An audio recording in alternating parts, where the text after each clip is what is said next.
मी सौ प्रणाली मंगेश महाशब्दे. एक तरी ओवी ज्ञानेशांची हे डॉक्टर वीरा करंदीकर आणि डॉक्टर हेवी इनामदार यांचे पुस्तक. आकाशवाणीवर झालेल्या कार्यक्रमाच्या या पुस्तक आवृत्तीचे आपण क्रमशः वाचन करीत आहोत. आजचा भाग. परी कर्मफळी आस न करावी आणि कुकर्मी संगती न व्हावी, हे सत्क्रियाची आचरावी हेतू वीण. ज्ञानेश्वरीतील अध्याय 2 ओवी क्रमांक 266. स्वधर्मानुसार आपलं जे कर्तव्य आहे ते प्रत्येकानं पार पाडलं पाहिजे असं भगवंतांनी अर्जुनाला म्हटलं. आपला धर्म हा वेदांवर आधारलेला, त्यामुळे स्वधर्म कोणता हे ठरवताना वेदांनी काय सांगितलं आहे हे पाहिलं पाहिजे. असं वेदांवर ज्यांची श्रद्धा आहे त्यांच्या मनात येणार. पण वेदांनी सांगितलेलं सारंच काही योग्य मानता येत नाही हे गीतेनंच सांगितलं आहे.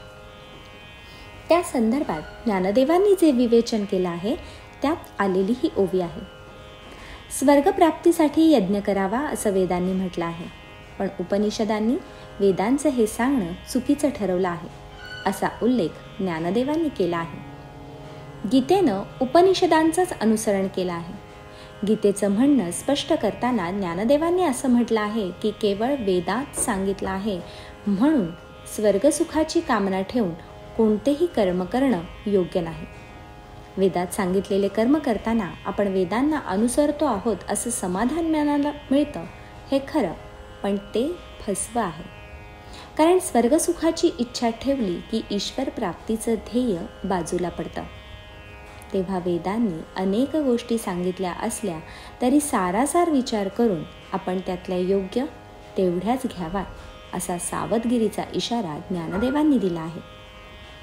एक सुरेख उदाहरण घेऊन ते म्हणतात, सूर्याच्या प्रकाशानं सारेच मार्ग प्रकाशित होतात, पण त्यातला योग्य असेल तोच मार्ग आपण विचारपूर्वक स्वीकारावा. वेदोक्त कर्म केल्यानं पुण्य लागतं हे खरं, पण त्या पुण्याचा उपयोग क्षुद्र संसार सुख मिळवण्यासाठी कशाला करायचा? मिष्टान्न हाती आलं असताना आपण त्यात कालकूट विष मिसळावं, तसा हा कामनायुक्त कर्माचा प्रकार आहे. तो स्वीकारता कामा नये. म्हणून ज्ञानदेव या ओवीत म्हणतात, वाईट कर्म करण्याची इच्छा धरू नये. त्याचप्रमाणे कर्माच्या फलाची आसक्तीही मनात असू नये. कर्म करावं ते सर्वथा निष्काम बुद्धीनं. सत्कर्म करताना ही निष्कामता सांभाळली पाहिजे असं ज्ञानदेवांचं सांगणं आहे.